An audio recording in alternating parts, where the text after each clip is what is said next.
De Profundis. De Profundis. Suffering is one very long moment. We cannot divide it by seasons. We can only record its moods and chronicle their return. With us, time itself does not progress. It revolves. It seems to circle round one center of pain. The paralyzing immobility of a life, every circumstance of which is regulated after an unchangeable pattern, so that we eat and drink and lie down and pray, or kneel at least for prayer, according to the inflexible laws of an iron formula. This immobile quality, that makes each dreadful day in the very minutest detail like its brother, seems to communicate itself to those external forces the very essence of whose existence is ceaseless change.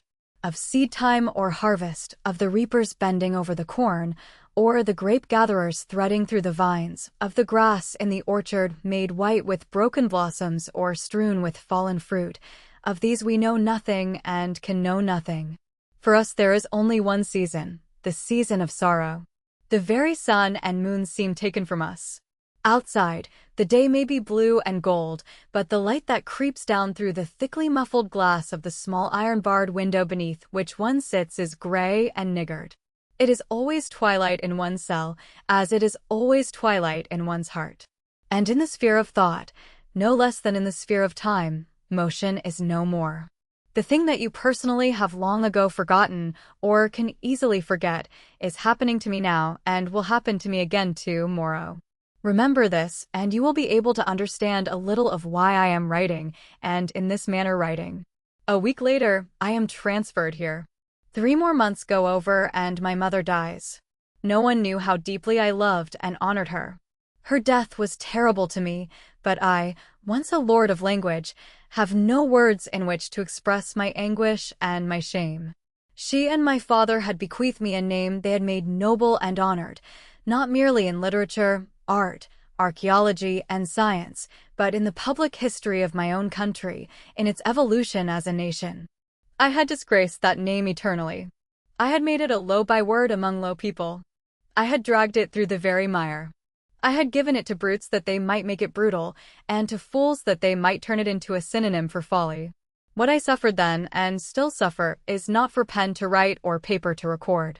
My wife, always kind and gentle to me, rather than that I should hear the news from indifferent lips, traveled, ill as she was, all the way from Genoa to England to break to me herself the tidings of so irreparable, so irremediable a loss.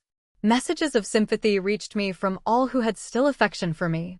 Even people who had not known me personally, hearing that a new sorrow had broken into my life, wrote to ask that some expression of their condolence should be conveyed to me. 3 months go over. The calendar of my daily conduct and labor that hangs on the outside of my cell door, with my name and sentence written upon it, tells me that it is May. Prosperity, pleasure, and success may be rough of grain and common in fiber, but sorrow is the most sensitive of all created things. There is nothing that stirs in the whole world of thought to which sorrow does not vibrate in terrible and exquisite pulsation. The thin beaten-out leaf of tremulous gold that chronicles the direction of forces the eye cannot see is in comparison coarse. It is a wound that bleeds when any hand but that of love touches it, and even then must bleed again, though not in pain. Where there is sorrow there is holy ground. Some day people will realize what that means. They will know nothing of life till they do, and natures like his can realize it. When I was brought down from my prison to the court of bankruptcy, between 2 policemen, waited in the long dreary corridor that, before the whole crowd, whom in actions so sweet and simple hushed into silence, he might gravely raise his hat to me, as, handcuffed and with bowed head, I passed him by. Men have gone to heaven for smaller things than that. It was in this spirit, and with this mode of love, that the saints knelt down to wash the feet of the poor, or stooped to kiss the leper on the cheek. I have never said one single word to him about what he did. I do not know to the present moment whether he is aware that I was even conscious of his action. It is not a thing for which one can render formal thanks in formal words. I store it in the treasure house of my heart. I keep it there as a secret debt that I am glad to think I can never possibly repay. It is embalmed and kept sweet by the myrrh and cassia of many tears. When wisdom has been profitless to me, philosophy barren, and the proverbs and phrases of those who have sought to give me consolation as dust and ashes in my mouth, the memory of that little, lovely, silent act of love has unsealed for me all the wells of pity, made the desert blossom like a rose, and brought me out of the bitterness of lonely exile into harmony with the wounded, broken, and great heart of the world. When people are able to understand, not merely how beautiful action was, but why it meant so much to me, and always will mean so much, then, perhaps, they will realize how and in what spirit they should approach me. The poor are wise, more charitable, more kind, more sensitive than we are. In their eyes, prison is a tragedy in a man's life, a misfortune, a casualty, something that calls for sympathy in others. They speak of one who is in prison as of one who is in trouble simply. It is the phrase they always use, and the expression has the perfect wisdom of love in it. With people of our own rank it is different. With us, prison makes a man a pariah. I, and such as I am, have hardly any right to air and sun. Our presence taints the pleasures of others. We are unwelcome when we reappear. To revisit the glimpses of the moon is not for us. Our very children are taken away. Those lovely links with humanity are broken. We are doomed to be solitary, while our sons still live. We are denied the one thing that might heal us and keep us, that might bring balm to the bruised heart and peace to the soul in pain. I must say to myself that I ruin myself, and that nobody great or small can be ruined except by his own hand. I am quite ready to say so. I am trying to say so, though they may not think it at the present moment. This pitiless indictment I bring without pity against myself. Terrible as was what the world did to me, what I did to myself was far more terrible still. I was a man who stood in symbolic relations to the art and culture of my age. I had realized this for myself at the very dawn of my manhood, and had forced my age to realize it afterwards. Few men hold such a position in their own lifetime, and have it so acknowledged. It is usually discerned, if discerned at all, by the historian or the critic, long after both the man and his age have passed away. With me it was different. I felt it myself and made others feel it. Byron was a symbolic figure, but his relations were to the passion of his age and its weariness of passion. Mine were to something more noble, more permanent, of more vital issue, of larger scope. The gods had given me almost everything, but I let myself be lured into long spells of senseless and sensual ease. I amused myself with being a dandy, a man of fashion. I surrounded myself with the smaller natures and the meaner minds. I became the spendthrift of my own genius, and to waste an eternal youth gave me a curious joy. Tired of being on the heights, I deliberately went to the depths in the search for new sensation. What the paradox was to me in the sphere of thought, perversity became to me in the sphere of passion. Desire, at the end, was a malady or a madness or both. I grew careless of the lives of others. I took pleasure where it pleased me and passed on. I forgot that every little action of the common day makes or unmakes character, and that therefore what one has done in the secret chamber one has some day to cry aloud on the housetop. I ceased to be lord over myself. I was no longer the captain of my soul and did not know it. I allowed pleasure to dominate me. I ended in horrible disgrace. There is only one thing for me now, absolute humility. I have lain in prison for nearly 2 years. Out of my nature has come wild despair, an abandonment to grief that was piteous even to look at, terrible and infinite rage, bitterness and scorn, anguish that wept aloud, misery that could find no voice, sorrow that was dumb. I have passed through every possible mood of suffering. Better than Wordsworth himself, I know what Wordsworth meant when he said, "Suffering is permanent, obscure, and dark, and has the nature of infinity." But while there were times when I rejoiced in the idea that my sufferings were to be endless, I could not bear them to be without meaning. Now I find hidden somewhere away in my nature something that tells me that nothing in the whole world is meaningless, and suffering least of all. That something hidden away in my nature, like a treasure in a field, is humility. It is the last thing left in me, and the best, the ultimate discovery at which I have arrived, the starting point for a fresh development.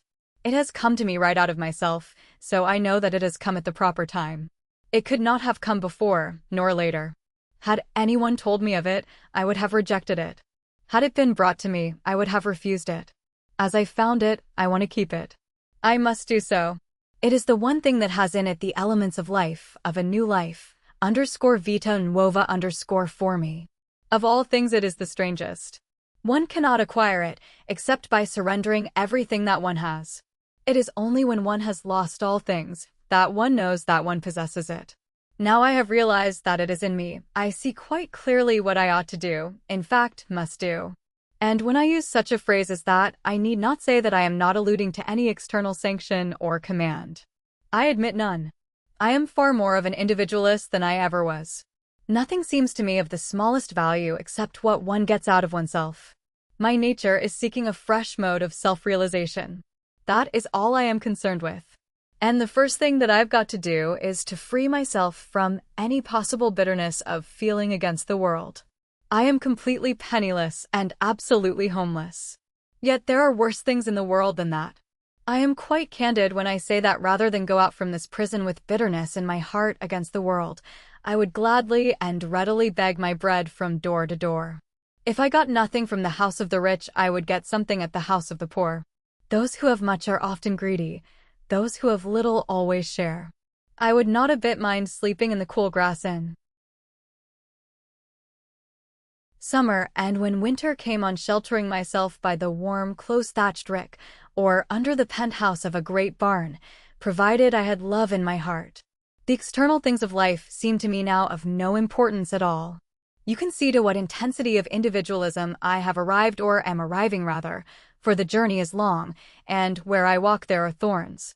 Of course I know that to ask alms on the highway is not to be my lot, and that if ever I lie in the cool grass at night time it will be to write sonnets to the moon. When I go out of prison, R will be waiting for me on the other side of the big iron-studded gate, and he is the symbol, not merely of his own affection, but of the affection of many others besides.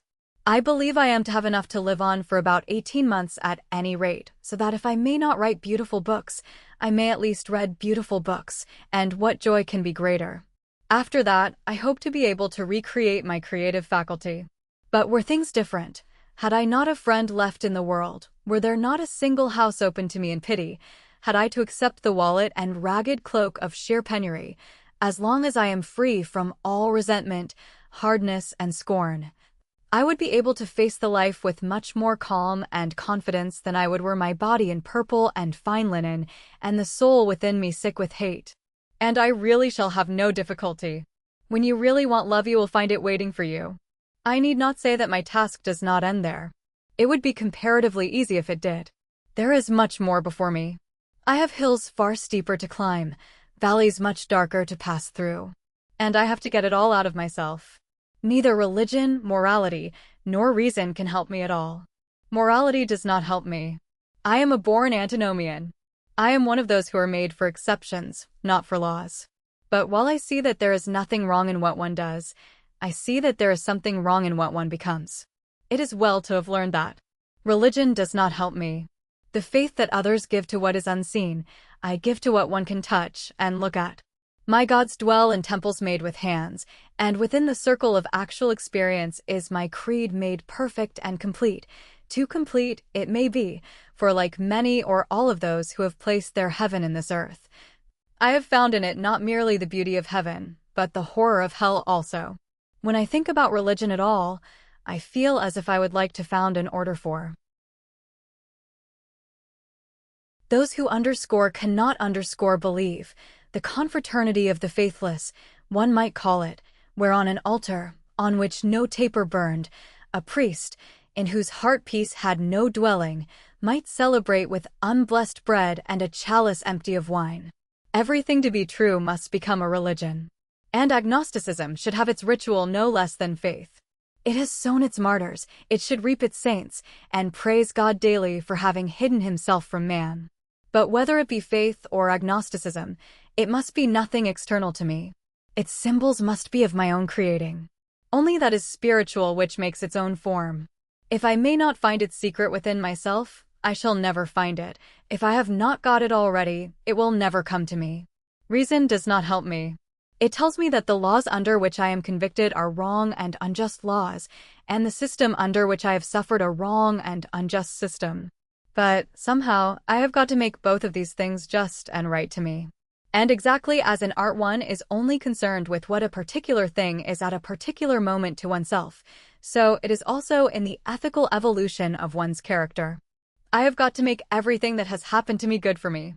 The plank bed, the loathsome food, the hard rope shredded into oakum till one's fingertips grow dull with pain, the menial offices with which each day begins and finishes, the harsh orders that routine seems to necessitate, the dreadful dress that makes sorrow grotesque to look at, the silence, the solitude, the shame, each and all of these things I have to transform into a spiritual experience. There is not a single degradation of the body which I must not try and make into a spiritualizing of the soul. I want to get to the point when I shall be able to say quite simply, and without affectation, that the two great turning points in my life were when my father sent me to Oxford and when society sent me to prison. I will not say that prison is the best thing that could have happened to me, for that phrase would savor of too great bitterness towards myself. I would sooner say, or hear it said of me, that I was so typical a child of my age, that in my perversity, and for that perversity's sake, I turned the good things of my life to evil, and the evil things of my life to good. What is said, however, by myself or by others, matters little. The important thing, the thing that lies before me, the thing that I have to do, if the brief remainder of my days is not to be maimed, marred, and incomplete, is to absorb into my nature all that has been done to me, to make it part of me, to accept it without complaint, fear, or reluctance. The supreme vice is shallowness. Whatever is realized is right. When first I was put into prison, some people advised me to try and forget who I was. It was ruinous advice. It is only by realizing what I am that I have found comfort of any kind. Now I am advised by others to try on my release to forget that I have ever been in a prison at all. I know that would be equally fatal. It would mean that I would always be haunted by an intolerable sense of disgrace, and that those things that are meant for me as much as for anybody else, the beauty of the sun and moon, the pageant of the seasons, the music of daybreak and the silence of great nights, the rain falling through the leaves, or the dew creeping over the grass and making it silver, would all be tainted for me, and lose their healing power and their power of communicating joy. To regret one's own experiences is to arrest one's own development. To deny one's own experiences is to put a lie into the lips of one's own life. It is no less than a denial of the soul. For just as the body absorbs things of all kinds, things common and unclean no less than those that the priest or a vision has cleansed, and converts them into swiftness or strength, into the play of beautiful muscles and the molding of fair flesh, into the curves and colors of the hair, the lips, the eye, so the soul in its turn has its nutritive functions also, and can transform into noble moods of thought and passions of high import what in itself is base, cruel, and degrading, nay more, may find in these its most august modes of assertion, and can often reveal itself most perfectly through what was intended to desecrate or destroy. The fact of my having been the common prisoner of a common jail I must frankly accept, and, curious as it may seem, one of the things I shall have to teach myself is not to be ashamed of it. I must accept it as a punishment, and if one is ashamed of having been punished, one might just as well never have been punished at all. Of course, there are many things of which I was convicted that I had not done, but then there are many things of which I was convicted that I had done, and a still greater number of things in my life for which I was never indicted at all. And as the gods are strange, and punish us for what is good and humane in us as much as for what is evil and perverse, I must accept the fact that one is punished for the good as well as for the evil that one does. I have no doubt that it is quite right one should be. It helps one, or should help one, to realize both, and not to be too conceited about either. And if I then am not ashamed of my punishment, as I hope not to be, I shall be able to think, and walk, and live with freedom. Many men on their release carry their prison about with them into the air, and hide it as a secret disgrace in their hearts, and at length, like poor poisoned things, creep into some hole and die. It is wretched that they should have to do so, and it is wrong, terribly wrong, of society that it should force them to do so. Society takes upon itself the right to inflict appalling punishment on the individual, but it also has the supreme vice of shallowness and fails to realize what it has done. When the man's punishment is over, it leaves him to himself. That is to say, it abandons him at the very moment when its highest duty towards him begins.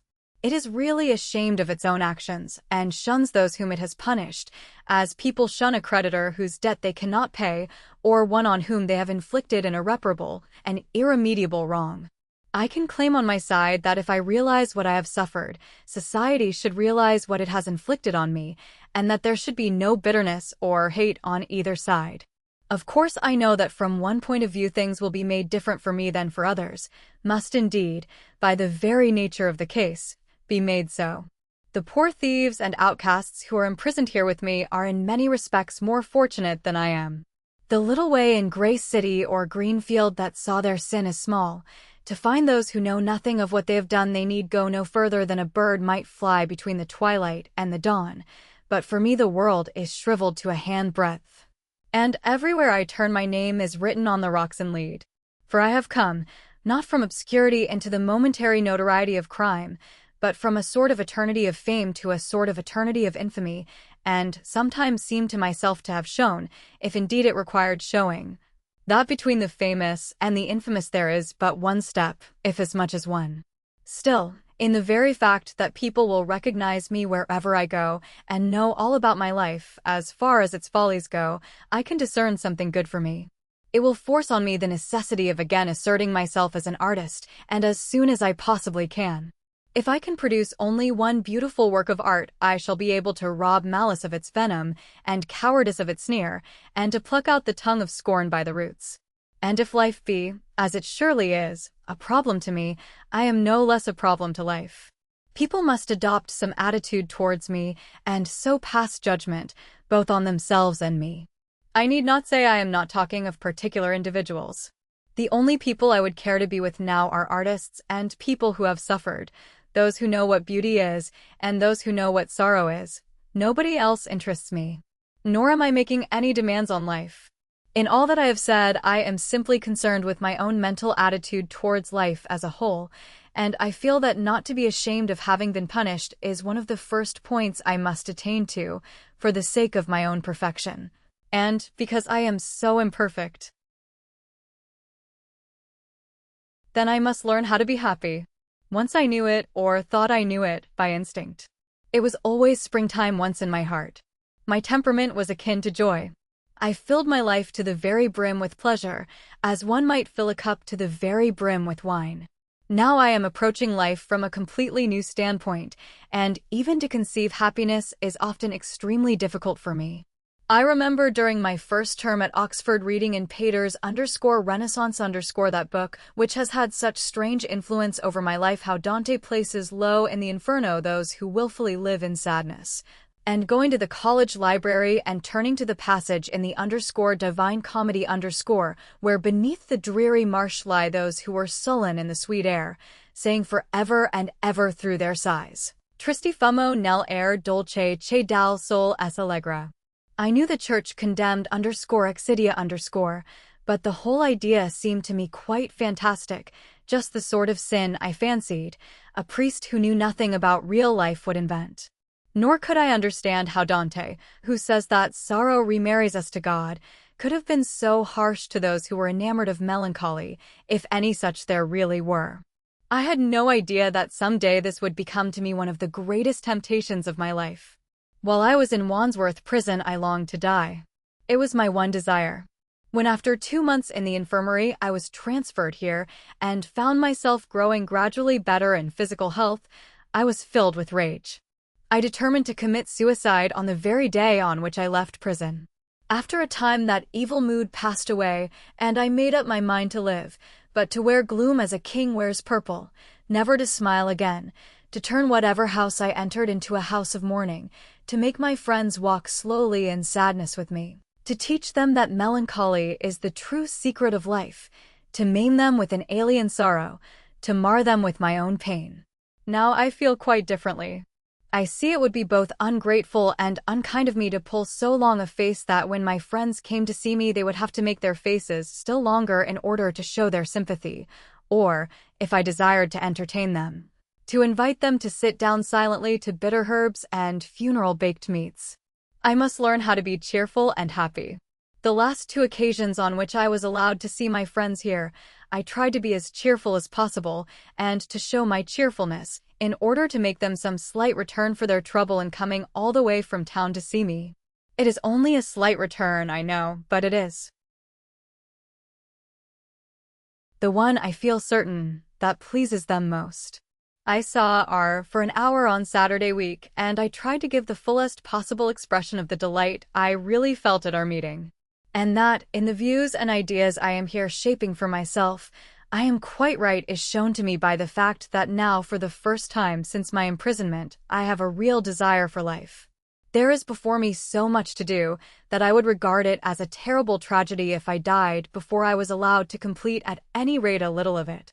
I see new developments in art and life, each one of which is a fresh mode of perfection. I long to live so that I can explore what is no less than a new world to me. Do you want to know what this new world is? I think you can guess what it is. It is the world in which I have been living. Sorrow, then, and all that it teaches one, is my new world. I used to live entirely for pleasure. I shunned suffering and sorrow of every kind. I hated both. I resolved to ignore them as far as possible, to treat them, that is to say, as modes of imperfection. They were not part of my scheme of life. They had no place in my philosophy. My mother, who knew life as a whole, used often to quote to me Goethe's lines written by Carlyle in a book he had given her years ago, and translated by him, I fancy, also, who never ate his bread in sorrow, who never spent the midnight hours weeping and waiting for the morrow, he knows you not, ye heavenly powers. They were the lines which that noble Queen of Prussia, whom Napoleon treated with such coarse brutality, used to quote in her humiliation and exile. They were the lines my mother often quoted in the troubles of her later life. I absolutely declined to accept or admit the enormous truth hidden in them. I could not understand it. I remember quite well how I used to tell her that I did not want to eat my bread in sorrow, or to pass any night weeping and watching for a more bitter dawn. I had no idea that it was one of the special things that the fates had in store for me, that for a whole year of my life, indeed, I was to do little else. But so has my portion been meted out to me, and during the last few months I have, after terrible difficulties and struggles, been able to comprehend some of the lessons hidden in the heart of pain. Clergymen and people who use phrases without wisdom sometimes talk of suffering as a mystery. It is really a revelation. One discerns things one never discerned before. One approaches the whole of history from a different standpoint. What one had felt dimly, through instinct, about art is intellectually and emotionally realized with perfect clearness of vision and absolute intensity of apprehension. I now see that sorrow, being the supreme emotion of which man is capable, is at once the type and test of all great art. What the artist is always looking for is the mode of existence in which soul and body are one and indivisible, in which the outward is expressive of the inward, in which form reveals. Of such modes of existence there are not a few. Youth and the arts preoccupied with youth may serve as a model for us at one moment. At another we may like to think that, in its subtlety and sensitiveness of impression, its suggestion of a spirit dwelling in external things and making its raiment of earth and air, of mist and city alike, and in its morbid sympathy of its moods and tones and colors, modern landscape art is realizing for us pictorially what was realized in such plastic perfection by the Greeks. Music, in which all subject is absorbed in expression and cannot be separated from it, is a complex example, and a flower or a child a simple example of what I mean. But sorrow is the ultimate type both in life and art. Behind joy and laughter there may be a temperament, coarse, hard, and callous. But behind sorrow there is always sorrow. Pain, unlike pleasure, wears no mask. Truth in art is not any correspondence between the essential idea and the accidental existence. It is not the resemblance of shape to shadow, or of the form mirrored in the crystal to the form itself. It is no echo coming from a hollow hill. any more than it is a silver well of water in the valley that shows the moon to the moon and Narcissus to Narcissus. Truth in art is the unity of a thing with itself, the outward rendered expressive of the inward, the soul made incarnate, the body instinct with spirit.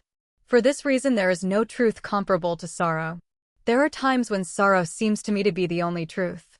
Other things may be illusions of the eye or the appetite, made to blind the one and cloy the other, but out of sorrow have the worlds been built, and at the birth of a child or a star there is pain. More than this, there is about sorrow an intense and extraordinary reality. I have said of myself that I was one who stood in symbolic relations to the art and culture of my age. There is not a single wretched man in this wretched place along with me who does not stand in symbolic relation to the very secret of life. For the secret of life is suffering. It is what is hidden behind everything. When we begin to live, what is sweet is so sweet to us, and what is bitter so bitter, that we inevitably direct all our desires towards pleasures, and seek not merely for a month or twain to feed on honeycomb, but for all our years to taste no other food, ignorant all the while that we may really be starving the soul. I remember talking once on this subject to one of the most beautiful personalities I have ever known, a woman whose sympathy and noble kindness to me, both before and since the tragedy of my imprisonment, have been beyond power and description. One who has really assisted me, though she does not know it, to bear the burden of my troubles more than anyone else in the whole world has, and all through the mere fact of her existence, through her being what she is, partly an ideal and partly an influence, a suggestion of what one might become as well as a real help towards becoming it, a soul that renders the common air sweet and makes what is spiritual seem as simple and natural as sunlight or the sea, one for whom beauty and sorrow walk hand in hand and have the same message. On the occasion of which I am thinking, I recall distinctly how I said to her that there was enough suffering in one narrow London lane to show that God did not love man, and that wherever there was any sorrow, though but that of a child, in some little garden weeping over a fault that it had or had not committed, the whole face of creation was completely marred. I was entirely wrong. She told me so, but I could not believe her. I was not in the sphere in which such belief was to be attained to. Now it seems to me that love of some kind is the only possible explanation of the extraordinary amount of suffering that there is in the world. I cannot conceive of any other explanation.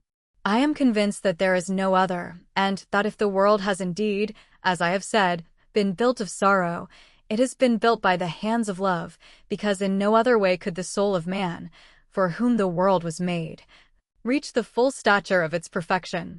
Pleasure for the beautiful body, but pain for the beautiful soul. When I say that I am convinced of these things, I speak with too much pride. Far off, like a perfect pearl, one can see the city of God. It is so wonderful that it seems as if a child could reach it in a summer's day. And so a child could. But with me and such as me it is different. One can realize a thing in a single moment, but one loses it in the long hours that follow with leaden feet. It is so difficult to keep heights that the soul is competent to gain.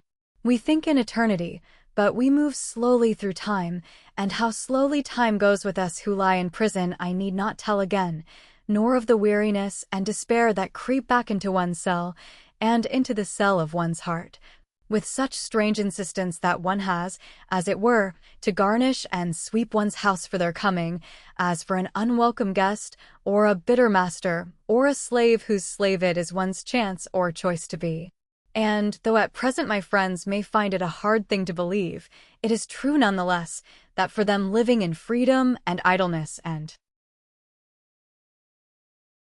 comfort it is more easy to learn the lessons of humility than it is for me, who begin the day by going down on my knees and washing the floor of my cell. For prison life with its endless privations and restrictions makes one rebellious. The most terrible thing about it is not that it breaks one's heart. Hearts are made to be broken, but that it turns one's heart to stone. One sometimes feels that it is only with a front of brass and a lip of scorn that one can get through the day at all.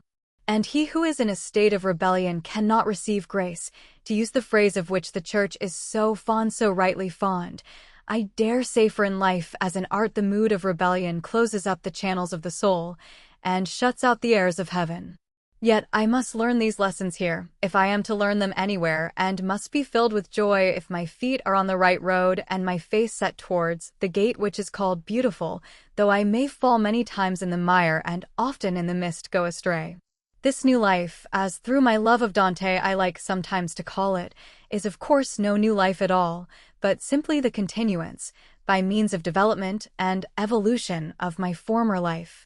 I remember when I was at Oxford saying to one of my friends as we were strolling round Magdalen's narrow bird-haunted walks one morning in the year before I took my degree, that I wanted to eat of the fruit of all the trees in the garden of the world, and that I was going out into the world with that passion in my soul. And so, indeed, I went out, and so I lived. My only mistake was that I confined myself so exclusively to the trees of what seemed to me the sunlit side of the garden, and shunned the other side for its shadow and its gloom.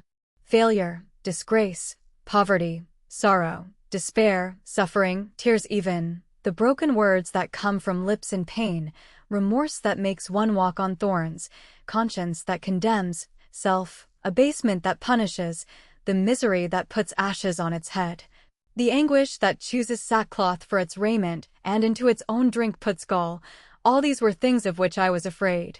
And as I had determined to know nothing of them, I was forced to taste each of them in turn, to feed on them, to have for a season, indeed, no other food at all. I don't regret for a single moment having lived for pleasure. I did it to the full, as one should do everything that one does. There was no pleasure I did not experience. I threw the pearl of my soul into a cup of wine. I went down the primrose path to the sound of flutes. I lived on honeycomb. But to have continued the same life would have been wrong because it would have been limiting. I had to pass on. The other half of the garden had its secrets for me also. Of course all this is foreshadowed and prefigured in my books. Some of it is in _ the happy prince _ some of it in _ the young king _ notably in the passage where the bishop says to the kneeling boy, "Is not he who made misery wiser than thou art?" A phrase which when I wrote it seemed to me little more than a phrase. A great deal of it is hidden away in the note of doom that like a purple thread runs through the texture of _ Dorian Gray _ In _ the critic as artist _ it is set forth in many colors. In _ the soul of man _ it is written down, and in letters too easy to read. It is one of the refrains whose recurring _ motifs _ make _ Salome _ so like a piece of music and bind it together as a ballad, in the prose poem of the man who from the bronze of the image of the pleasure that liveth for a moment, has to make the image of the sorrow that abideth for ever, it is incarnate. It could not have been otherwise. At every single moment of one's life one is what one is going to be no less than what one has been. Art is a symbol because man is a symbol. It is, if I can fully attain to it, the ultimate realization of the artistic life. For the artistic life is simply self-development. Humility in the artist is his frank acceptance of all experiences, just as love in the artist is simply the sense of beauty that reveals to the world its body and its soul. In _ Marius, the Epicurean _ Pater seeks to reconcile the artistic life with the life of religion, in the deep, sweet, and austere sense of the word. But Marius is little more than a spectator, an ideal spectator indeed, and one to whom it is given to contemplate the spectacle of life with appropriate emotions, which Wordsworth defines as the poet's true aim, yet a spectator merely.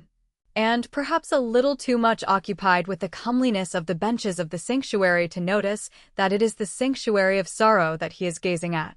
I see a far more intimate and immediate connection between the true life of Christ and the true life of the artist.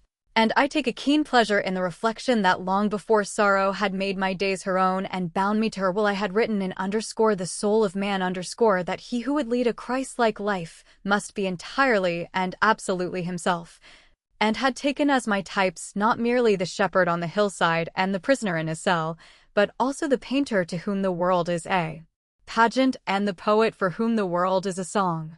I remember saying once to André Gide, as we sat together in some Paris _ café that while metaphysics had but little real interest for me, and morality absolutely none, There was nothing that either Plato or Christ had said that could not be transferred immediately into the sphere of art and there find its complete fulfillment. Nor is it merely that we can discern in Christ that close union of personality with perfection, which forms the real distinction between the classical and romantic movement in life, but the very basis of his nature was the same as that of the nature of the artist, an intense and flame-like imagination. He realized in the entire sphere of human relations that imaginative sympathy, which in the sphere of art is the sole secret of creation. He understood the leprosy of the leper, the darkness of the blind, the fierce misery of those who live for pleasure, the strange poverty of the rich. Someone wrote to me in trouble, "When you are not on your pedestal, you are not interesting." How remote was the writer from what Matthew Arnold calls the secret of Jesus. Either would have taught him that whatever happens to another happens to oneself, and if you want an inscription to read at dawn and at night time, and for pleasure or for pain, write up on the walls of your house in letters for the sun to gild and the moon to silver. Whatever happens to oneself happens to another. Christ's place indeed is with the poets. His whole conception of humanity sprang right out of the imagination and can only be realized by it. What God was to the pantheist, man was to him. He was the first to conceive the divided races as a unity. Before his time there had been gods and men, and, feeling through the mysticism of sympathy that in himself each had been made incarnate, he calls himself the son of the one or the son of the other, according to his mood. More than anyone else in history, he wakes in us that temper of wonder to which romance always appeals. There is still something to me almost incredible in the idea of a young Galilean peasant imagining that he could bear on his own shoulders the burden of the entire world, all that had already been done and suffered, and all that was yet to be done and suffered. The sins of Nero, of Caesar Borgia, of Alexander VI, and of him who was emperor of Rome and priest of the sun. The sufferings of those whose names are legion and whose dwelling is among the tombs, oppressed nationalities, factory, children, thieves, people in prison, outcasts, those who are dumb under oppression and whose silence is heard only of God, and not merely imagining this, but actually achieving it, so that at the present moment all who come in contact with his personality, even though they may neither bow to his altar nor kneel before his priest, in some way find that the ugliness of their sin is taken away and the beauty of their sorrow revealed to them. I had said of Christ that he ranks with the poets. That is true. Shelley and Sophocles are of his company. But his entire life also is the most wonderful of poems. For pity and terror, there is nothing in the entire cycle of Greek tragedy to touch it.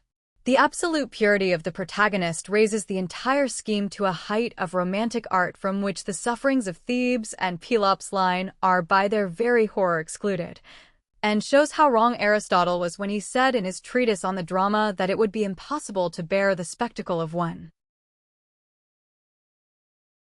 blameless in pain. Nor in Aeschylus nor Dante, those stern masters of tenderness, in Shakespeare, the most purely human of all the great artists, in the whole of Celtic myth and legend, where the loveliness of the world is shown through a mist of tears.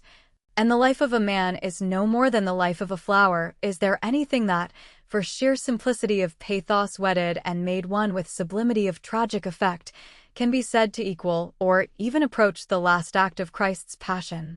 The little supper with his companions, one of whom has already sold him for a price, the anguish in the quiet moonlit garden, the false friend coming close to him so as to betray him with a kiss, the friend who still believed in him, and on whom as on a rock he had hoped to build a house of refuge for man, denying him as the bird cried to the dawn, his own utter loneliness, his submission, his acceptance of everything, and along with it all such scenes as the high priest of orthodoxy rending his raiment in wrath, and the magistrate of civil justice calling for water in the vain hope of cleansing himself of that stain of innocent blood that makes him the scarlet figure of history, the coronation ceremony of sorrow.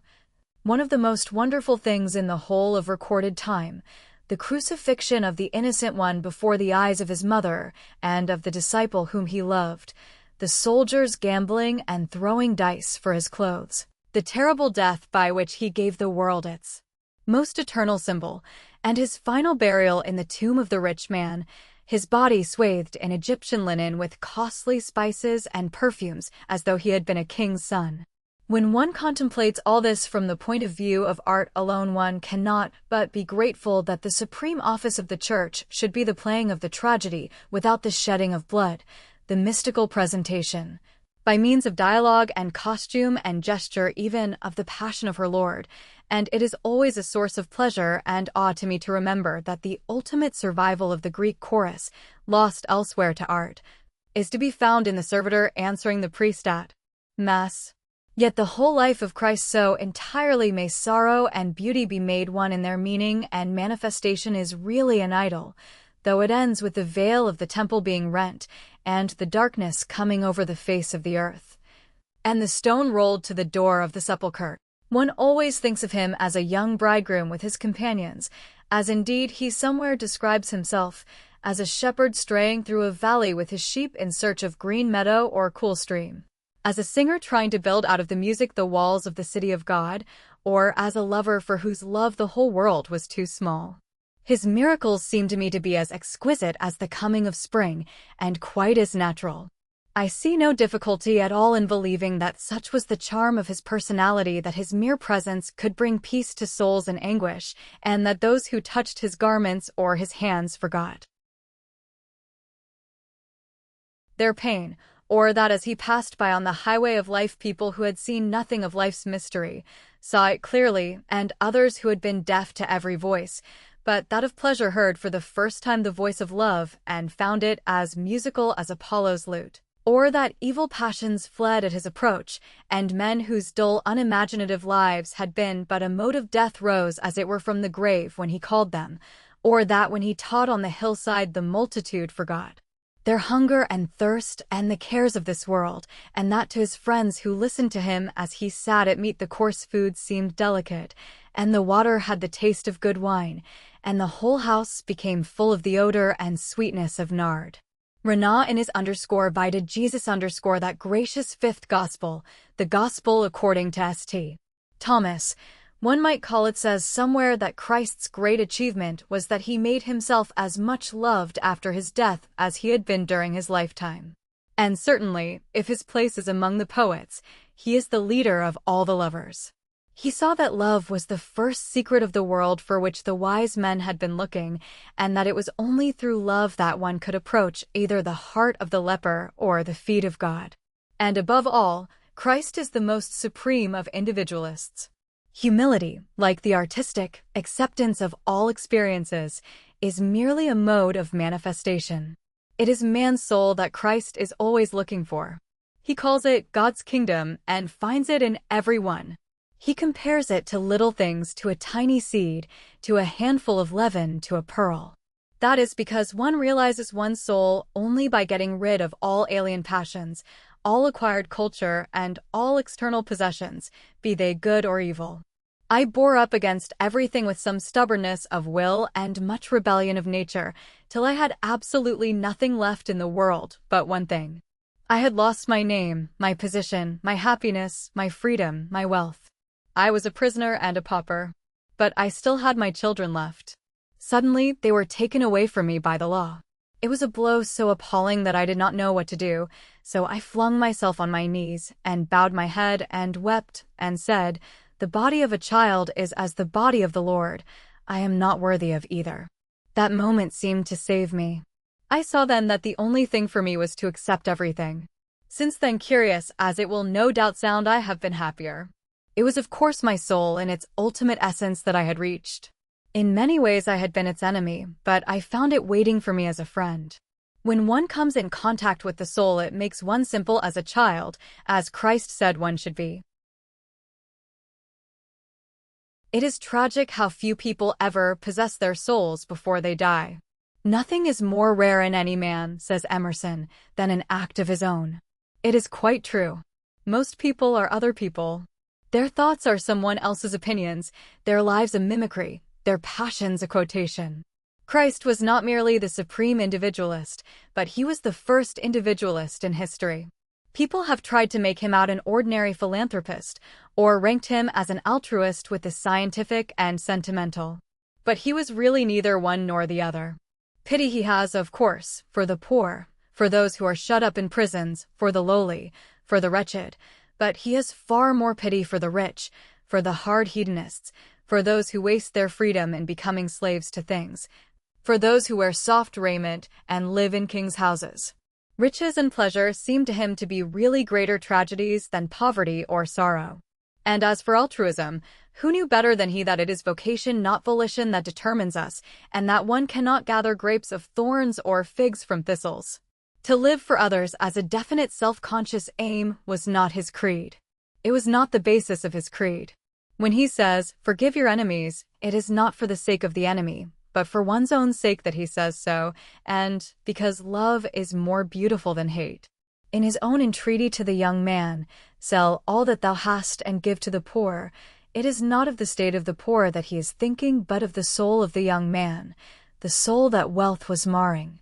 In his view of life, he is one with the artist who knows that by the inevitable law of self-perfection, the poet must sing, and the sculptor think in bronze, and the painter make the world a mirror for his moods. As surely and as certainly as the hawthorn must blossom in spring, and the corn turn to gold at harvest time, and the moon in her ordered wanderings change from shield to sickle, and from sickle to shield. But while Christ did not say to men, "Live for others," he pointed out that there was no difference at all between the lives of others and one's own life.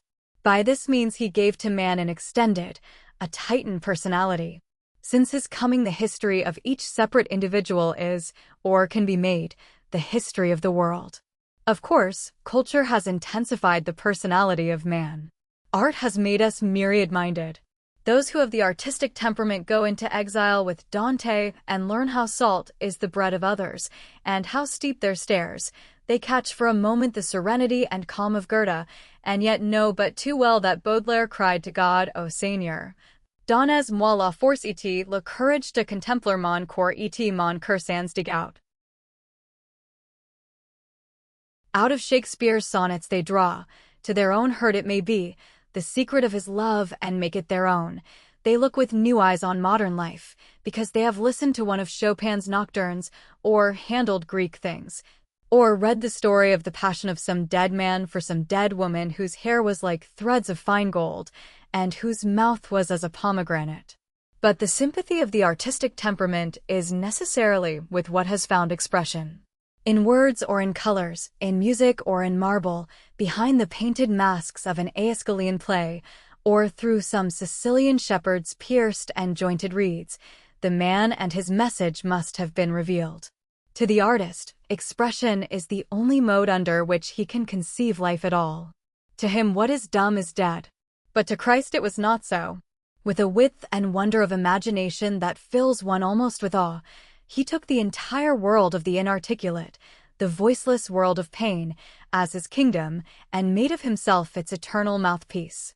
Those of whom I have spoken, who are dumb under oppression, and whose silence is heard only of God, he chose as his brothers. He sought to become eyes to the blind, ears to the deaf, and a cry in the lips of those whose tongues had been tied. His desire was to be to the myriads who had found no utterance a very trumpet through which they might call to heaven. And feeling, with the artistic nature of one to whom suffering and sorrow were modes through which he could realize his conception of the beautiful, that an idea is of no value till it becomes incarnate and is made an image, he made of himself the image of the man of sorrows, and as such has fascinated and dominated art as no Greek god ever succeeded in doing. For the Greek gods, in spite of the white and red of their fair fleet limbs, were not really what they appeared to be. The curved brow of Apollo was like the sun's disk crescent over a hill at dawn, and his feet were as the wings of the morning, but he himself had been cruel to Marsyas and had made Niobe childless. In the steel shields of Athena's eyes there had been no pity for Arachne. The pomp and peacocks of Hera were all that was really noble about her, and the father of the gods himself had been too fond of the daughters of men. The two most deeply suggestive figures of Greek mythology were, for religion, Demeter, an earth goddess, not one of the Olympians, and for art, Dionysus, the son of a mortal woman to whom the moment of his birth had proved also the moment of her death. But life itself from its lowliest and most humble sphere produced one far more marvelous than the mother of Proserpina or the son of Semele.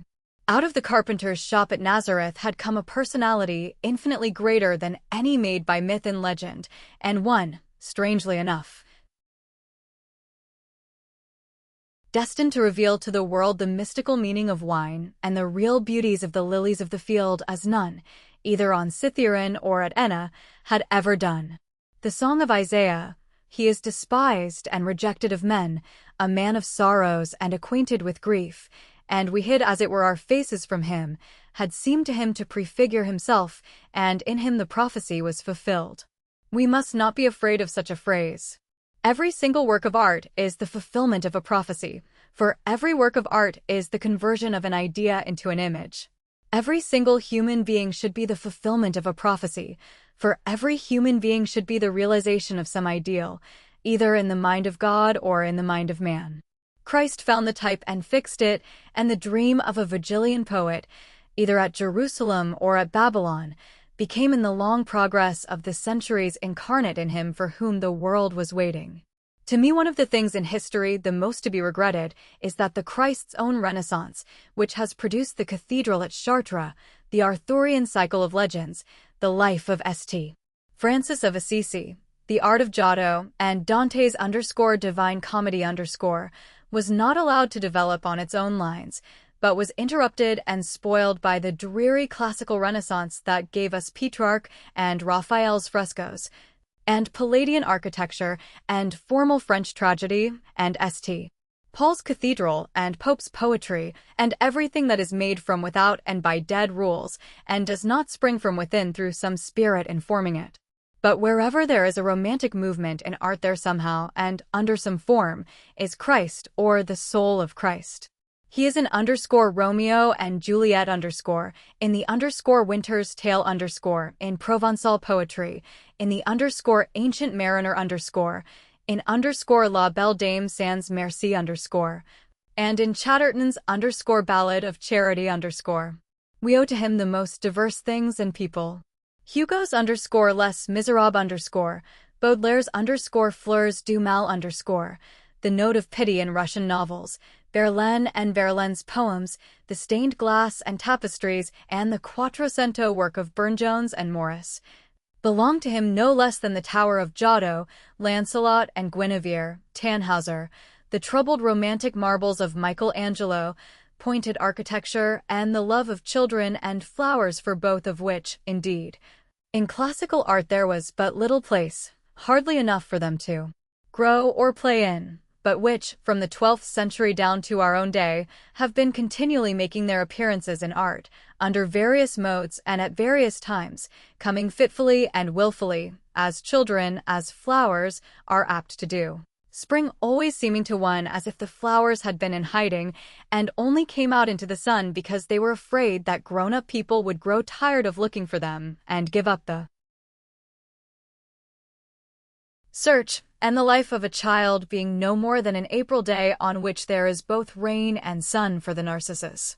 It is the imaginative quality of Christ's own nature that makes him this palpitating center of romance. The strange figures of poetic drama and ballad are made by the imagination of others, but out of his own imagination entirely did Jesus of Nazareth create himself. The cry of Isaiah had really no more to do with his coming than the song of the nightingale has to do with the rising of the moon, no more, though perhaps no less. He was the denial as well as the affirmation of prophecy. For every expectation that he fulfilled there was another that he destroyed. In all beauty, says Bacon, there is some strangeness of proportion, and of those who are born of the spirit of those, that is to say, who like himself are dynamic forces. Christ says that they are like the wind that bloweth where it listeth, and no man can tell whence it cometh and whither it goeth. That is why he is so fascinating to artists. He has all the color elements of life: mystery, strangeness, pathos, suggestion, ecstasy, love. He appeals to the temper of wonder and creates that mood in which alone he can be understood. And to me it is a joy to remember that if he is of imagination all compact, the world itself is of the same substance. I said in Dorian Gray that the great sins of the world take place in the brain, but it is in the brain that everything takes place. We know now that we do not see with the eyes or hear with the ears. They are really channels for the transmission, adequate or inadequate, of sense impressions. It is in the brain that the poppy is red, that the apple is odorous, that the skylark sings. Of late I have been studying with diligence the 4 prose poems about Christ. At Christmas, I managed to get hold of a Greek Testament, and every morning, after I had cleaned my cell and polished my tins, I read a little of the Gospels, a dozen verses taken by chance anywhere. It is a delightful way of opening the day. Everyone, even in a turbulent, disciplined life, should do the same. Endless repetition, in and out of season, has spoiled for us the freshness, the naivete, the simple romantic charm of the Gospels. We hear them read far too often and far too badly, and all repetition is anti-spiritual. When one returns to the Greek, it is like going into a garden of lilies out of some narrow and dark house. And to me, the pleasure is doubled by the reflection that it is extremely probable that we have the actual terms, the _ipsissima verba_, used by Christ. It was always supposed that Christ talked in Aramaic. Even Renan thought so. But now we know that the Galilean peasants, like the Irish peasants of our own day, were bilingual, and that Greek was the ordinary language of intercourse all over Palestine, as indeed all over the Eastern world. I never liked the idea that we knew of Christ's own words only through a translation of a translation. It is a delight to me to think that as far as his conversation was concerned, Charmides might have listened to him, and Socrates reasoned with him, and Plato understood him, that he really said, Greek text, that when he thought of the lilies of the field and how they neither toil nor spin, his absolute expression was Greek text, and that his last word when he cried out, my life has been completed, has reached its fulfillment, has been perfected, was exactly as St. John tells us it was, Greek text, no more. While in reading the Gospels, particularly that of St. John himself, or whatever early Gnostic took his name and mantle, I see the continual assertion of the imagination as the basis of all spiritual and material life. I see also that to Christ imagination was simply a form of love, and that to him love was Lord in the fullest meaning of the phrase. Some 6 weeks ago I was allowed by the doctor to have white bread to eat instead of the coarse black or brown bread of ordinary prison fare. It is a great delicacy. It will sound strange that dry bread could possibly be a delicacy to anyone. To me it is so much so that at the close of each meal I carefully eat whatever crumbs may be left on my tin plate, or have fallen on the rough towel that one uses as a cloth so as not to soil one's table. And I do so not from hunger. I get now quite sufficient food, but simply in order that nothing should be wasted of what is given to me. So one should look on love. Christ, like all fascinating personalities, had the power of not merely saying beautiful things himself, but of making other people say beautiful things to him, and I love the story St. Mark tells us about the Greek woman, who, when as a trial of her faith he said to her that he could not give her the bread of the children of Israel, answered him that the little dogs, Greek text, little dogs it should be rendered, who are under the table eat of the crumbs that the children let fall. Most people live for love and admiration. But it is by love and admiration that we should live. If any love is shown us, we should recognize that we are quite unworthy of it. Nobody is worthy to be loved. The fact that God loves man shows us that in the divine order of ideal things it is written that eternal love is to be given to what is eternally unworthy. Or, if that phrase seems to be a bitter one to bear, let us say that everyone is worthy of love, except him who thinks that he is. Love is a sacrament that should be taken kneeling, and _domini, non sum dignus _ should be on the lips and in the hearts of those who receive it. If ever I write again, in the sense of producing artistic work, there are just 2 subjects on which and through which I desire to express myself. One is Christ as the precursor of the romantic movement in life, the other is the artistic life considered in its relation to conduct. The first is, of course, intensely fascinating, for I see in Christ not merely the essentials of the supreme romantic type, but all the accidents, the willfulnesses even, of the romantic temperament also. He was the first person who ever said to people that they should live flower-like lives. He fixed the phrase.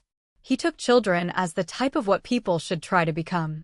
He held them up as examples to their elders, which I myself have always thought the chief use of children, if what is perfect should have a use.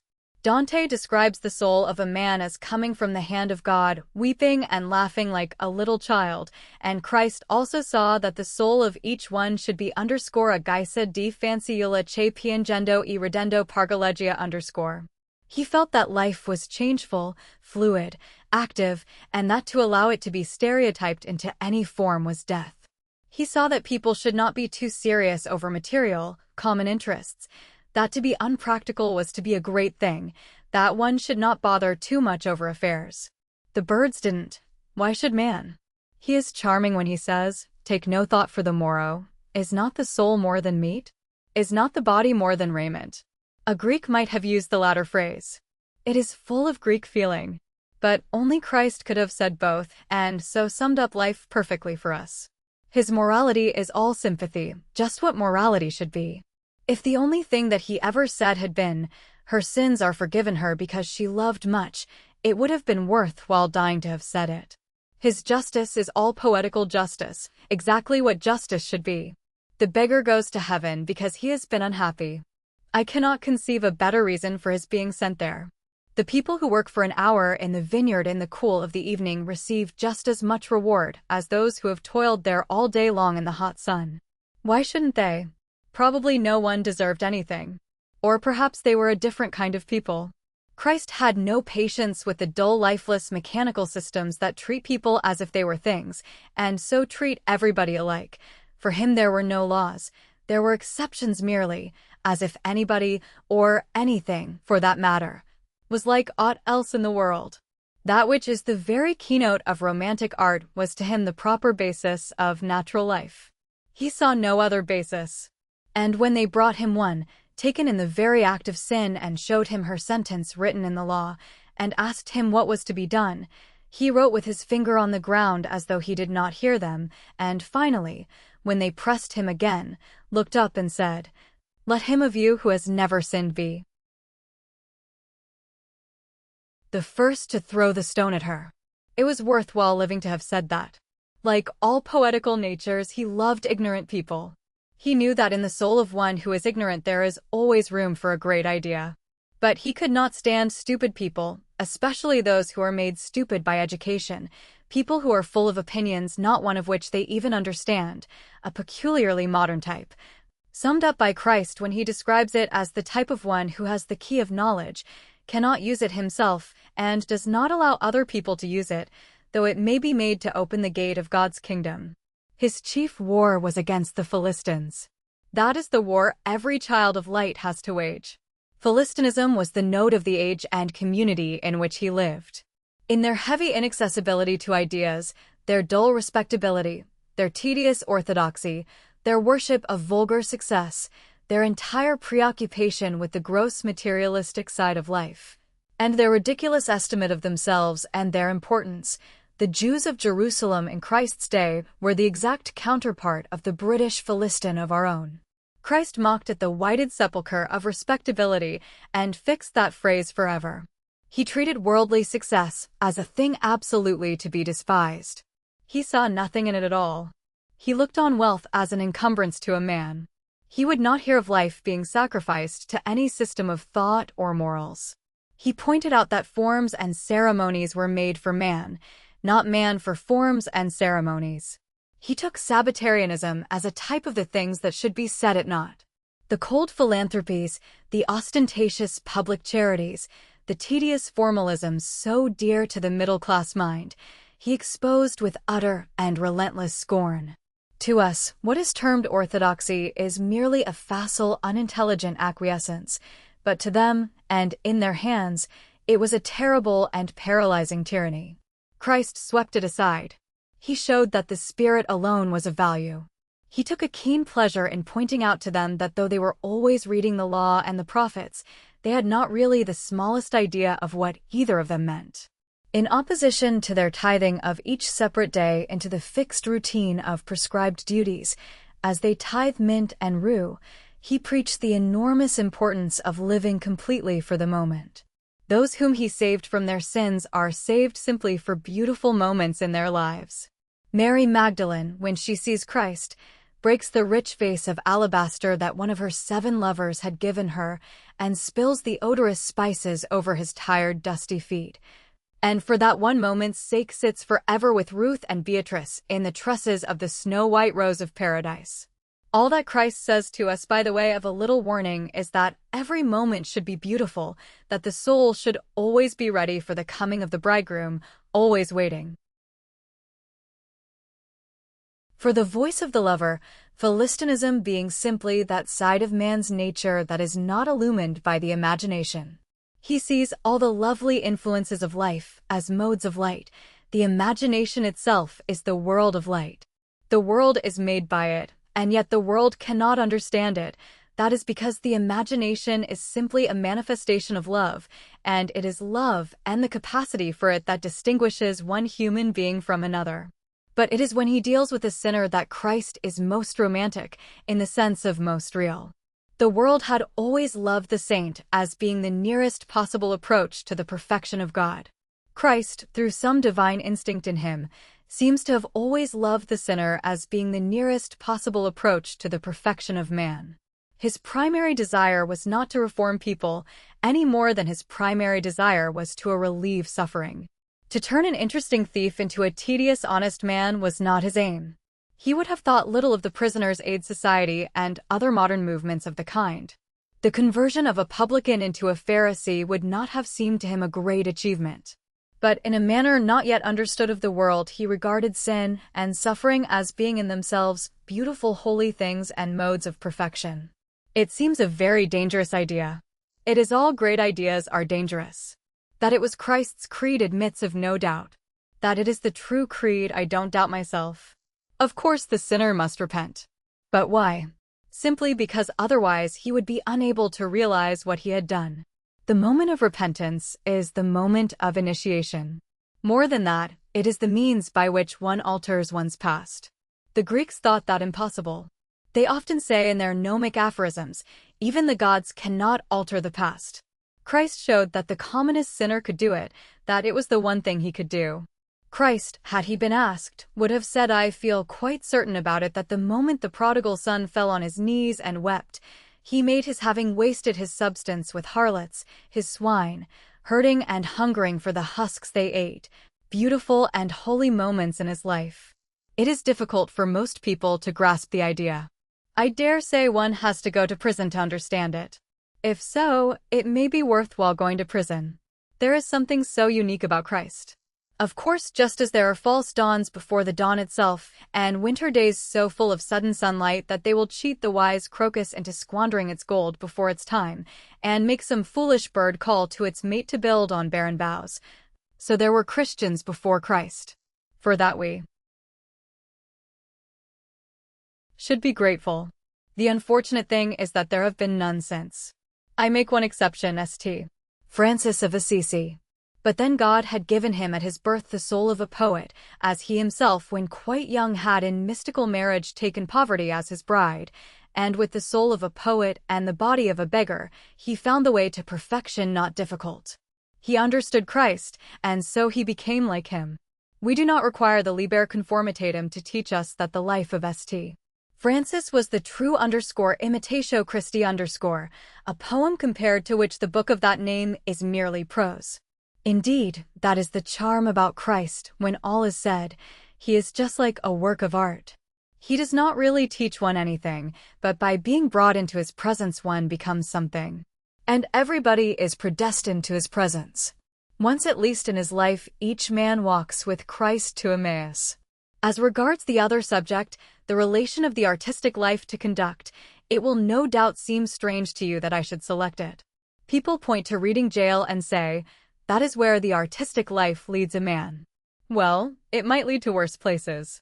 The more mechanical people to whom life is a shrewd speculation depending on a careful calculation of ways and means, always know where they are going and go there. They start with the ideal desire of being the parish beadle, and in whatever sphere they are placed they succeed in being the parish beadle and no more.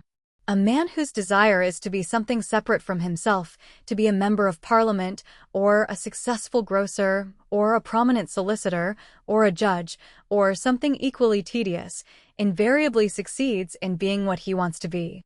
That is his punishment. Those who want a mask have to wear it. But with the dynamic forces of life, and those in whom those dynamic forces become incarnate, it is different. People whose desire is solely for self-realization never know where they are going. They can't know. In one sense of the word, it is of course necessary, as the Greek oracle said, to know oneself. That is the first achievement of knowledge. But to recognize that the soul of a man is unknowable is the ultimate achievement of wisdom. The final mystery is oneself. When one has weighed the sun in the balance and measured the steps of the moon and mapped out the 7 heavens star by star, there still remains oneself. Who can calculate the orbit of his own soul? When the son went out to look for his father's asses, he did not know that a man of God was waiting for him with the very chrism of coronation, and that his own soul was already the soul of a king. I hope to live long enough and to produce work of such a character that I shall be able at the end of my days to say, yes, this is just where the artistic life leads a man. 2 of the most perfect lives I have come across in my own experience are the lives of Verlaine and of Prince Kropotkin, both of them men who have passed years in prison. The first, the one Christian poet since Dante, the other, a man with a soul of that beautiful white Christ which seems coming out of Russia. And for the last 7 or 8 months, in spite of a succession of great troubles reaching me from the outside world almost without intermission, I have been placed in direct contact with a new spirit working in this prison through man and things.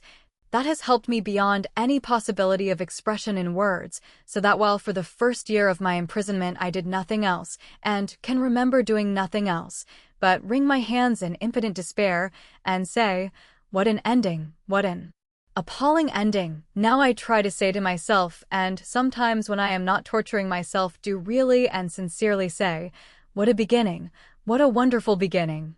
It may really be so. It may become so. If it does, I shall owe much to this new personality that has altered every man's life in this place. You may realize it when I say that had I been released last May, as I tried to be, I would have left this place loathing it, and every official in it with a bitterness of hatred that would have poisoned my life. I have had a year longer of imprisonment, but humanity has been in the prison along with us all, and now when I go out I shall always remember great kindnesses that I have received here from almost everybody. And on the day of my release I shall give many thanks to many people, and ask to be remembered by them in turn. The prison style is absolutely and entirely wrong. I would give anything to be able to alter it when I go out. I intend to try. But there is nothing in the world so wrong but that the spirit of humanity, which is the spirit of love, the spirit of the Christ who is not in churches, may make it, if not right, at least possible to be born without too much bitterness of heart. I know also that much is waiting for me outside that is very delightful, from what St. Francis of Assisi calls my brother the wind, and my sister the rain, lovely things both of them, down to the shop windows and sunsets of great cities. If I made a list of all that still remains to me, I don't know where I should stop, for, indeed, God made the world just as much for me as for anyone else. Perhaps I may go out with something that I had not got before. I need not tell you that to me reformations in morals are as meaningless and vulgar as reformations in theology. But while to propose to be a better man is a piece of unscientific cant, to have become a deeper man is the privilege of those who have suffered. And such I think I have become. If after I am free a friend of mine gave a feast and did not invite me to it, I should not mind a bit. I can be perfectly happy by myself. With freedom, flowers, books, and the moon, who could not be perfectly happy? Besides, feasts are not for me anymore. I have given too many to care about them. That side of life is over for me, very fortunately, I dare say. But if after I am free a friend of mine had a sorrow and refused to allow me to share it, I should feel it most bitterly. If he shut the doors of the house of mourning against me, I would come back again and beg to be admitted, so that I might share in what I was entitled to share in. If he thought me unworthy, unfit to weep with him, I should feel it as the most poignant humiliation, as the most terrible mode in which disgrace could be inflicted on me. But that could not be. I have a right to share in sorrow, and he who can look at the loveliness of the world and share its sorrow, and realize something of the wonder of both, is in immediate contact with divine things and has got as near to God's secret as anyone can get. Perhaps there may come into my art also, no less than into my life, a still deeper note, one of greater unity of passion and directness of impulse. Not width, but intensity is the true aim of modern art. We are no longer in art concerned with the type. It is with the exception that we have to do. I cannot put my sufferings into any form they took, I need hardly say. Art only begins where imitation ends, but something must come into my work, of fuller memory of words perhaps, of richer cadences, of more curious effects, of simpler architectural order, of some aesthetic quality at any rate. When Marsyas was torn from the scabbard of his limbs della vagina della member su to use one of Dante's most terrible Tacitean phrases, he had no more song, the Greek said. Apollo had been victor. The lyre had vanquished the reed. But perhaps the Greeks were mistaken. I hear in much modern art the cry of Marsyas. It is bitter in Baudelaire, sweet and plaintive in Lamartine, mystic in Verlaine. It is in the deferred resolutions of Chopin's music. It is in the discontent that haunts Burne-Jones's women. Even Matthew Arnold, whose song of Callicles tells of the triumph of the sweet persuasive lyre, and the famous final victory, in such a clear note of lyrical beauty, has not a little of it. In the troubled undertone of doubt and distress that haunts his verses, neither Goethe nor Wordsworth could help him, though he followed each in turn, and when he seeks to mourn for Thyrsis or to sing of the scholar gypsy it is the reed that he has to take for the rendering of his strain. But whether or not the Phrygian faun was silent, I cannot be. Expression is as necessary to me as leaf and blossoms are to the black branches of the trees that show themselves above the prison walls and are so restless in the wind. Between my art and the world there is now a wide gulf, but between art and myself there is none. I hope at least that there is none. To each of us different fates are meted out. My lot has been one of public infamy, of long imprisonment, of misery, of ruin, of disgrace, but I am not worthy of it, not yet, at any rate. I remember that I used to say that I thought I could bear a real tragedy if it came to me with purple pall and a mask of noble sorrow, but that the dreadful thing about modernity was that it put tragedy into the raiment of comedy, so that the great realities seemed commonplace or grotesque or lacking in style. It is quite true about modernity. It has probably always been true about actual life. It is said that all martyrdom seemed mean to the looker-on. The 19th century is no exception to the rule. Everything about my tragedy has been hideous, mean, repellent, lacking in style. Our very dress makes us grotesque. We are the zanies of sorrow. We are clowns whose hearts are broken. We are specially designed to appeal to the sense of humor. On November 13th, 1895, I was brought down here from London. From 2 o'clock till 2:30 on that day I had to stand on the center platform of Clapham Junction in convict dress and handcuffed for the world to look at. I had been taken out of the hospital ward without a moment's notice being given to me. Of all possible objects I was the most grotesque. When people saw me they laughed. Each train as it came up swelled the audience. Nothing could exceed their amusement. That was, of course, before they knew who I was. As soon as they had been informed, they laughed still more. For half an hour I stood there in the grey November rain, surrounded by a jeering mob. For a year after that was done to me, I wept every day at the same hour and for the same space of time. That is not such a tragic thing as possibly it sounds to you. To those who are in prison, tears are a part of every day's experience. A day in prison on which one does not weep is a day on which one's heart is hard, not a day on which one's heart is happy. Well, now I am really beginning to feel more regret for the people who laughed than for myself. Of course, when they saw me, I was not on my pedestal, I was in the pillory. But it is a very unimaginative nature that only cares for people on their pedestals. A pedestal may be a very unreal thing. A pillory is a terrific reality. They should have known also how to interpret sorrow better.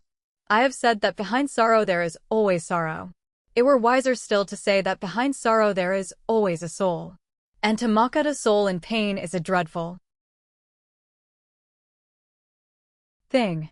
In the strangely simple economy of the world, people only get what they give, and to those who have not enough imagination to penetrate the mere outward of things and feel pity, what pity can be given save that of scorn? I write this account of the mode of my being transferred here simply that it should be realized how hard it has been for me to get anything out of my punishment but bitterness and despair. I have, however, to do it, and now and then I have moments of submission and acceptance.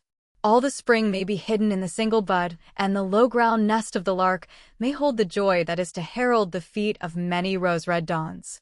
So perhaps whatever beauty of life still remains to me is contained in some moment of surrender, abasement, and humiliation. I can, at any rate, merely proceed on the lines of my own development, and, accepting all that has happened to me, make myself worthy of it. People used to say of me that I was too individualistic. I must be far more of an individualist than ever I was. I must get far more out of myself than ever I got, and ask far less of the world than ever I asked. Indeed, my ruin came not from too great individualism of life, but from too little. The one disgraceful, unpardonable, and to all time contemptible action of my life was to allow myself to appeal to society for help and protection. To have made such an appeal would have been, from the individualist point of view, bad enough, but what excuse can there ever be put forward for having made it? Of course, once I had put into motion the forces of society turned on me and said, "Have you been living all this time in defiance of my laws, and do you now appeal to those laws for protection? You shall have those laws exercised to the full. You shall abide by what you have appealed to. The result is I am in jail." Certainly no man ever fell so ignobly, and by such ignoble instruments, as I did. The Philistine element in life is not the failure to understand art. Charming people, such as fishermen, shepherds, plowboys, peasants, and the like, know nothing about art and are the very salt of the earth. He is the Philistine who upholds and aids the heavy, cumbrous, blind, mechanical forces of society, and who does not recognize dynamic force when he meets it either in a man or a movement. People thought it dreadful of me to have entertained at dinner the evil things of life, and to have found pleasure in their company. But then, from the point of view through which I, as an artist in life, approached them, they were delightfully suggestive and stimulating. The danger was half the excitement. My business as an artist was with Ariel. I set myself to wrestle with Caliban. A great friend of mine, a friend of 10 years' standing, came to see me some time ago, and told me that he did not believe a single word of what was said against me, and wished me to know that he considered me quite innocent and the victim of a hideous plot. I burst into tears at what he said, and told him that while there was much amongst the definite charges that was quite untrue and transferred to me by revolting malice, still that my life had been full of perverse pleasures, and that unless he accepted that as a fact about me and realized it to the full, I could not possibly be friends with him any more, or ever be in his company.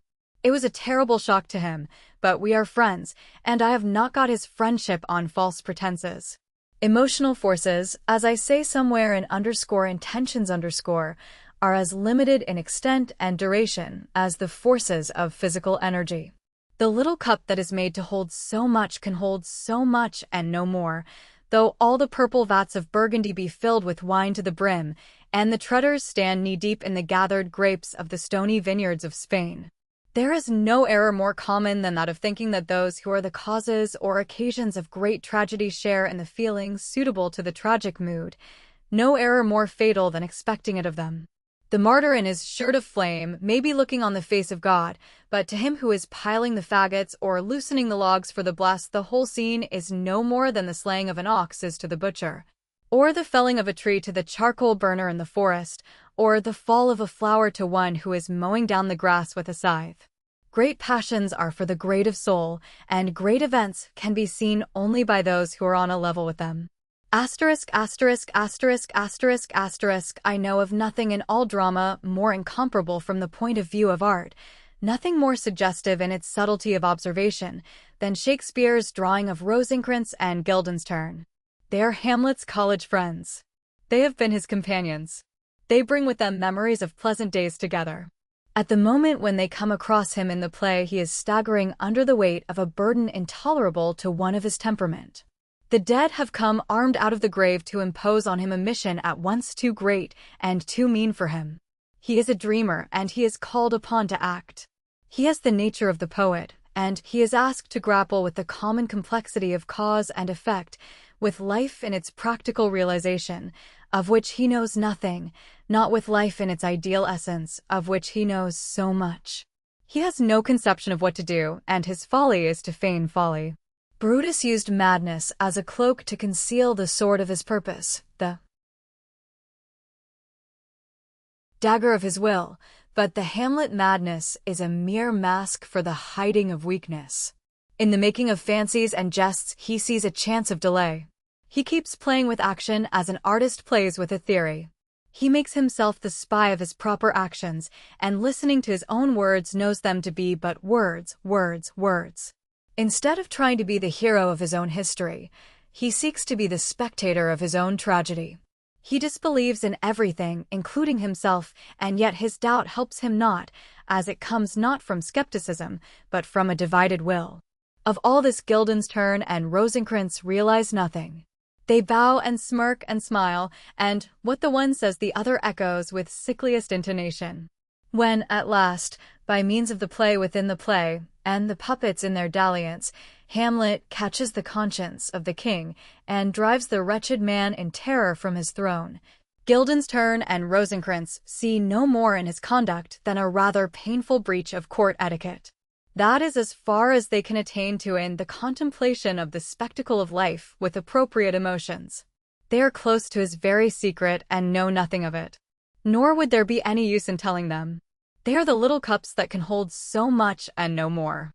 Towards the close it is suggested that, caught in a cunning spring set for another, they have met, or may meet, with a violent and sudden death. But a tragic ending of this kind, though touched by Hamlet's humor with something of the surprise and justice of comedy, is really not for such as they. They never die.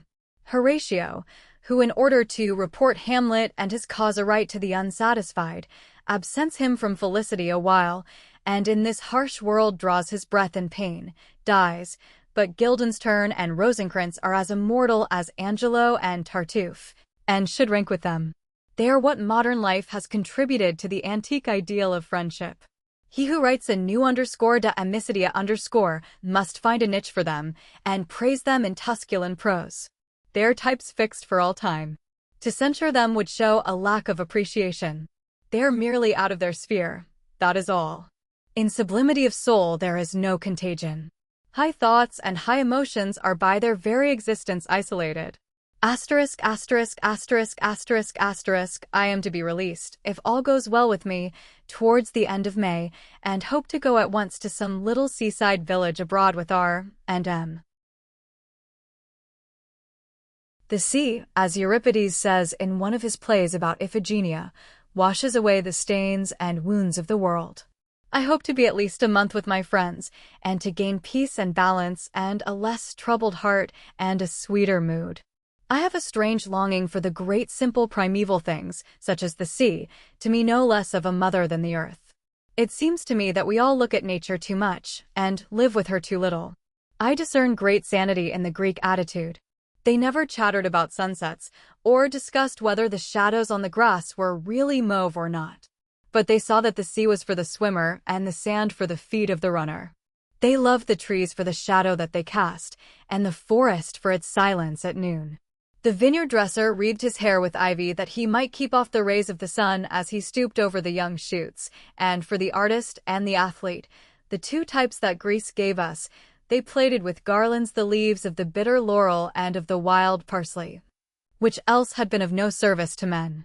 We call ours a utilitarian age, and we do not know the uses of any single thing. We have forgotten that water can cleanse and fire purify, and that the earth is mother to us all. As a consequence, our art is of the moon and plays with shadows, while Greek art is of the sun and deals directly with things. I feel sure that in elemental forces there is purification, and I want to go back to them and live in their presence. Of course, to one so modern as I am, enfant de mon siècle, merely to look at the world will be always lovely.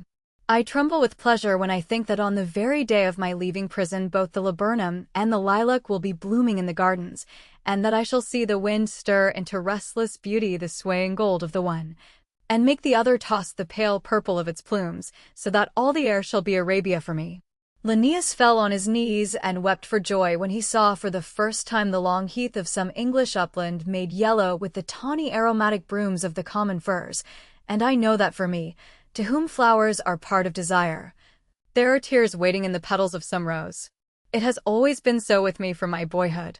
There is not a single color hidden away in the chalice of a flower or the curve of a shell, to which, by some subtle sympathy with the very soul of things, my nature does not answer. Like Gautier, I have always been one of those pour que le monde visible exist.